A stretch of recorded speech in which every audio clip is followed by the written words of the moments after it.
بسم اللہ الرحمن الرحیم. اظہر علی ہوں اور آپ دیکھ رہے ہیں ڈیلی میدان. ناظرین، خیبر پختونخوا میں تحریک انصاف کی حکومت ہے اور یہ حکومت پچھلے تقریباً 13 سالوں سے ہے. 2013 کے الیکشن کے بعد اس صوبے پر تحریک انصاف کی حکومتیں مسلسل حکومتیں آتی رہی ہیں. خیبر پختونخوا کا جو حکمران جماعت تحریک انصاف کا جو ایک نعرہ لے کے جو وہ عوام میں آئی تھی کہ وہ کرپشن کے خلاف تھے، اور انہوں نے جو باقی سیاسی جماعتیں ہیں، سیاستدان تھے، ان سب کو ان لوگوں نے کرپٹ ڈکلیئر کیا تھا اور اپنے آپ کو ان لوگوں نے بالکل کرپشن سے پاک نمائندوں کے طور پر ان لوگوں نے عوام کے سامنے رکھا تھا. شاید یہی وجہ تھی کہ ملک بھر میں عوام نے بالعموم، لیکن خیبر پختونخوا میں بالخصوص عوام نے کسی اور سیاسی جماعت کی ایک بھی نہیں سنی اور ہر الیکشن میں پہلے سے بڑھ کر ان کو مینڈیٹ دیا. لیکن نتیجے کے طور پر اس وقت کیا صورتحال ہے؟ آج جب ہم 13 سال کے بعد جب ہم دیکھتے ہیں تحریک انصاف کی ہر حکومت پر کرپشن کے الزامات لگے. 2013 والی حکومت جو 18 تک تھی، 2018 سے بعد جو 2022 کے آخر تک حکومت برسر اقتدار رہی، یا جو اس وقت جو حکومت 2024 کے الیکشن سے لے کر اب تک اقتدار پہ ہے، ہر حکومت پر طرح طرح کے کرپشن کے الزامات لگ رہے ہیں. اور یہ الزامات نہ صرف دیگر لوگ ان کے خلاف لگا رہے ہیں بلکہ تحریک انصاف کے اندر سے آوازیں اٹھ رہی ہیں. ایک دوسرے کو کرپٹ کہہ رہا ہے، دوسرا تیسرے کو کرپٹ کہہ رہا ہے. یہ ایک عجیب صورتحال ہے. حال ہی میں خیبر پختونخوا کے ایک ضلع کوہستان سے ایک اسکینڈل منظر عام پہ آیا. کوئی 40 ارب کا ایک اسکینڈل ہے جس کی پبلک اکاؤنٹس کمیٹی نے نوٹس لیتے ہوئے اس پہ کافی کارروائی بھی کی. اس میں ایک ہماری معلومات کے مطابق کوئی 26 ارب روپے کی ریکوری بھی ہوئی ہے. اس طرح کے الزامات کیوں سامنے آ رہے ہیں؟ یہ جماعت جو کہ کرپشن کے خلاف ایک نعرہ لے کر عوام میں آئی تھی، آج اس جماعت پر اور اس کی رہنماؤں پر طرح طرح کے کرپشن کے قصے لگ رہے ہیں اور باقی سیاسی رہنماؤں سے بڑھ کے ان کو الزامات لگائے جا رہے ہیں. تو یہ صورتحال پر جاننے کے لیے اور صورتحال کا تجزیہ کرنے کے لیے ہم سینئر صحافی شمیم شاہد کے ساتھ گفتگو کرتے ہیں. Thank you sir. یہ جو میں نے اپنے انٹرو میں بتا دیا کہ تحریک انصاف تو کرپشن سے پاک سیاست کا نعرہ لے کر اقتدار میں آئی تھی، اور ہمارے صوبے پہ تو ان کی یہ تیسری حکومت ہے. پچھلے 12-13 سال سے مسلسل ان کی حکومت ہے.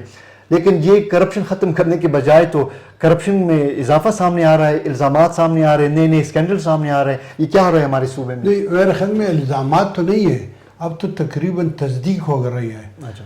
آج مطلب میں کل سے ایک بیان دیکھ رہا ہوں، یہ جو سوات سے پاکستان تحریک انصاف کا ایک صوبائی کابینہ میں ایک وزیر ہے، اور ایک ایسا وزیر ہے جو 2013 کے بعد بھی وزیر تھا، 2018 کے بعد بھی وزیر تھا، اور اب بھی وزیر، ابھی بھی کابینہ میں شامل. اور ان کا کہنا ہے کہ کرپشن ہے. وہ پشتو زبان میں ایک بیان میں کہتا ہے کہ کرپشن مدینہ میں بھی ہے، کرپشن خانہ کعبہ میں بھی ہے، کرپشن انگلینڈ میں بھی ہے، کرپشن ہر جگہ بھی ہے، اور کرپشن ختم نہیں ہو سکتا. یہ اس کے اپنے الفاظ ہیں. اچھا. تو اس سے بڑھ کر اسی کے علاوہ اگر ہم دیکھیں تو 2013 کے انتخابات کے فوراً بعد اس وقت ضیاء اللہ خان افریدی کو کرپشن کے الزام میں ہٹایا گیا، شوکت یوسفزئی سے کرپشن کے الزام میں عہدے دیے گئے تھے. جماعت اسلامی اور پاکستان پیپلز پارٹی اس وقت کی جو قومی وطن پارٹی تھی، ان کے نمائندوں پر کرپشن کے الزام میں الزام لگایا تھا. اس وقت اگر آپ کو یاد ہوگا تو شاہرام ترکی، عاطف خان اور شکیل خان پر کرپشن کے الزام میں ان سے عہدے لیے گئے تھے، بعد میں باہر گئے. اور اسی طرح کا واقعہ جو ہے وہ 2018 کے بعد ہوا تھا. شکیل خان، عاطف خان، شاہرام خان اور لوگ، ان کو دوبارہ مطلب کبھی حکومت میں شامل کرنا، کبھی لگانا، کبھی ہٹانا، ان پر بھی یہ الزامات تھے. اب مطلب اگر آپ دیکھیں تو 2024 کے بعد شکیل خان کو بھی عہدے سے ہٹایا گیا اس بنیاد پر کہ وہ مطلب کرپشن کی وہ کئی بار مطلب، اور اس پر اس وجہ سے الزام لگایا کہ اس نے نشاندہی کی کرپشن کی نشاندہی کرنے کے بعد اس کو اسی کے خلاف کارروائی. اب مطلب میرے خیال میں اس وقت اگر ہم دیکھیں تو کل یا پرسوں یہ جو ہمارے سابق وزیر اعظم تھے شاہد خاقان عباسی صاحب، انہوں نے یہ ہمارے جو دوست تھے فرزان علی، ان کے ساتھ انہوں نے انٹرویو کیا، اور اس میں انہوں نے کہا ہے کہ خیبر پختونخوا میں ہر ایک وزیر سے 15 کروڑ روپے لیے گئے ہیں. ٹھیک ہے. میرے خیال میں ذاتی طور پر یہ سمجھتا ہوں کہ اگر آپ دیکھیں تو 2013 کے انتخابات میں جو کاغذات نامزدگی جمع کرنے والے ہیں، جن کے پاس اس وقت لاکھوں کے اثاثے تھے، اب وہ اربوں میں تبدیل ہو گئے. اب وہ اربوں میں تبدیل ہو گئے، اور وہ یہ مطلب کسی ایک ممبر صوبائی اسمبلی یا ایک ممبر قومی اسمبلی کا نہیں ہے. میرے خیال میں پاکستان تحریک انصاف میں جو بھی ہے اس پر یہ تقریباً الزامات ثابت ہو چکے ہیں ہر ایک پر. تو میرے خیال میں حالات بہت زیادہ خراب ہے. یہ ابھی یہ جو 40 ارب روپے کا ذکر ہو رہا ہے تو یہ تو آڈٹ کمیٹی میں ہے، یہ تو آڈٹ رپورٹ ہے اور یہ ثابت ہو چکا ہے. یہ تو صرف کوہستان کی ایک ضلع کی حد تک ہے، مگر یہاں پر تو مجھے جہاں تک معلوم ہے تو اسکیم ہے کاغذ میں، اس کے لیے پیسے نہیں ہے بلکہ پیسے نکلوائے گئے. چترال بونی روڈ کا ہے، بالکل بنی بزون روڈ، بالکل وہاں پر ایک اسکیم ہے، اس میں مطلب وہ پیسے نکلوائے گئے، کائے گئے ہیں، اسکیم ابھی تک نہیں. اور لوگ ابھی بھی سڑکوں پہ مومن میں ایک سڑک ہے. اسی طرح مطلب اب جہاں پر بھی جائے تو ہر جگہ پر یہی صورتحال ہے. میرے خیال میں مطلب خیبر پختونخوا میں حالات بہت زیادہ خراب ہے. کرپشن میں کوئی ایک محکمہ ایسا نہیں ہے جس میں نہیں ہے. اگر تعلیم میں ہے، صحت میں ہے، خوراک میں ہے، سپورٹس میں ہے، ٹھیک ہے، پلاننگ میں ہے، کوئی ایسا محکمہ نہیں ہے جس میں کرپشن نہ ہو. شبیب صاحب ٹورزم میں مطلب ٹورزم میں بہت زیادہ واقعات ہوئے، سپورٹس میں بہت زیادہ واقعات ہوئے، ہر ایک جگہ پر ہے. تو یہ مطلب میرے خیال میں حالات لوکل گورنمنٹ میں بالکل. شبیب صاحب، یہ جو موجودہ جو وزیر اعلیٰ جب یہ اسمبلی سے جب اعتماد کا ووٹ لے رہے تھے اپنی پہلی تقریر میں، تو یہ اس حد تک کرپشن کے خلاف یہ مطلب وہ سیخپات تھے. وہ کہہ رہے تھے کہ اگر کوئی افسر کسی سے رشوت مانگے تو اینٹ اٹھا کے اس کے سر پہ ماریں. اس قسم کے اس نے لفظ کو استعمال کیا تھا، وہ بڑا وہ تھا. لیکن اب اس کی حکومت میں اور اس کے اگر گورننس کے نیچے اگر یہ سب ہو رہا ہے تو کیا وزیر اعلیٰ کو ان باتوں کا علم نہیں ہوگا؟ میرے خیال میں وزیر اعلیٰ کو بالکل علم ہے، بلکہ وزیر اعلیٰ پر، وزیر اعلیٰ کے ارد گرد جو لوگ ہیں ان تمام پر یہی الزامات ہیں. تو میرے خیال میں اس وقت سب سے زیادہ، سب سے بڑھ کر اس وقت شکیل صاحب کو دوبارہ، یہ جو شکیل خان ہے ملکنڈ سے، اس کو ہٹایا گیا کابینہ. ان کو مطلب کسی بھی عدالت میں سامنے کر دے تو وہ ثابت کر دے گا کہ کیا ہے پورے صوبے میں. اسی طرح دیگر لوگ ہیں. اب تو میرے خیال میں یہ جو شیر افضل مروت صاحب ہیں، ان کی بات آپ سن لیں گے تو ان سے بھی پتہ چلتا ہے پاکستان تحریک انصاف میں لوگ ایک دوسرے پر الزامات لگا رہے ہیں. بلکہ ایون کہ یہ جو پاکستان تحریک انصاف کی ایک انٹرنل آڈٹ کمیٹی ہے جس میں بریگیڈیئر مصدق صاحب ہے، جس میں قاضی محمد انور صاحب ہے، جس میں شاہ فرمان صاحب ہے، انہوں نے جو اسپیکر صوبائی اسمبلی ہے بابر سلیم سواتی صاحب اور جو ایڈوائزر ہے چنزیب صاحب، ان کے خلاف انہوں نے انکوائری کی ہے. سابق وزیر خزانہ یہ تیمور جگرا صاحب، ان کو بھی چارج شیٹ کیا تھا، ان کو چارج شیٹ کیا گیا ہے. تو میرے خیال میں ان کو بھی چارج شیٹ کیا گیا، ان کے خلاف جو انکوائری کی گئی ہے.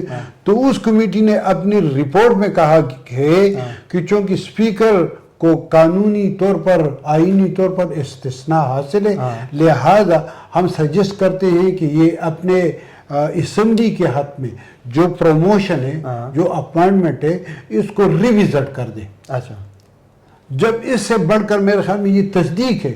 اسی طرح انہوں نے چنزیب پر مطلب کہا ہے کہ الزامات ثابت ہوئی ہے. انہوں نے اعظم سواتی کی درخواست پر یہ کام کیا. اب اعظم سواتی پر یہ الزام لگا رہے، حالانکہ اعظم سواتی میرے خیال میں وہ اتنا مالدار ہے کہ وہ کرپشن نہیں کر سکتا، کیونکہ وہ تو لوگوں کو پیسے دیتا ہے. انہوں نے تو مطلب اگر اس کو نے جی او اے سے سینٹ کا ٹکٹ لیا تھا تو وہ بھی مطلب اس نے پیسوں کی وجہ سے، اس نے پیسوں کی وجہ سے سینٹ لکھا. تو میرے خیال میں اس وقت تو جو میں حیران اس بات پر ہوں نا، ایک تو یہ میں حیران اس بات پر ہوں کہ وفاقی حکومت بھی خاموش تماشائی کا کردار ادا کر رہا ہے. انہوں نے بالکل کلب چھوڑا ہے، بالکل وہ کلی چھٹی دی ہے. اور اسی طرح مطلب ملٹری اسٹیبلشمنٹ نے یا پاورفل اسٹیبلشمنٹ نے بھی ان کو مطلب کلی چھٹی دی ہے، کوئی پوچھتا بھی نہیں، بالکل لا تعلق بنے. اور اس کی وجہ یہ ہے کہ اگر آپ دیکھیں تو وفاقی حکومت کے لیے تو بس مطلب ایک درد سر ہے جو پاکستان تحریک ہے. اسی وجہ سے انہوں نے کہا چھوڑ دیا ہے کہ یہ ایک دوسرے کو گالیاں دیں گے، ایک دوسرے پر الزامات لگائیں گے، ایک دوسرے کو چور کہیں گے اور ہمیں کچھ نہیں گے. تو اس میں ان کا بھی مزہ ہے. باقی ہم ملٹری اسٹیبلشمنٹ کی یا جو سول بیوروکریسی ہے ان کے تو اپنے مزے ہیں. وہ کہتے ہیں کہ چلو یہ تحریک انصاف والے آپس میں الجھ پڑے ہیں، ایک دوسرے پر الزامات لگا رہے ہیں، ایک دوسرے کو چور کہہ رہے ہیں اور ہم جو کچھ کر رہے ہیں. تو شبیب صاحب، وفاقی حکومت اور اگر جو مقتدر قوتیں ہیں اگر وہ اس صورتحال کو اگر وہ انجوائے کر رہے ہیں تو اس میں تو نقصان تو اس صوبے کے عوام کا، خیبر پختونخوا کے کی جو 4 کروڑ کی آبادی ہے اس کا جو دن بدن جو سفر کر رہے ہیں وہ لوگ، ان کے جو وسائل ضائع ہو رہے ہیں، اس صوبے میں ترقیاتی کام نہیں ہو رہے ہیں. اگر ہم کے پی کا مقابلہ پنجاب یا سندھ سے کریں تو ہمیں بہت ہی واضح فرق ہمیں نظر آئے گا کہ وہاں پہ کیا ہو رہا ہے اس وقت، اور یہاں پہ تو کچھ بھی نہیں ہو رہا، بلکہ ادارے دن بدن کھوکھلے ہوتے جا رہے ہیں. تو اس صورتحال سے تو میرے خیال میں پھر اس نقصان سے پھر صوبے کو بچانے کے لیے پھر کیا کرنا ہوگا سیاسی دیکھیں نا، جماعتوں کو؟ صوبے کی بچانے کے لیے ہم کیا کہہ سکتے ہیں؟ ہم تو صرف دعا ہی کر سکتے ہیں. یہاں پر جو صوبے کے حقوق کے محافظ لوگ تھے، جس میں آفتاب احمد خان شیرپاؤ تھا، جس میں سراج الحق تھا، جس میں مولانا پل رحمان تھا، جس میں ایمل ولی خان تھا، جس میں حاجی بلور تھا، جس میں حیدر ہوتی تھا، ٹھیک ہے، ان کو تو مطلب انہوں نے بالکل ناکام بنا دیا.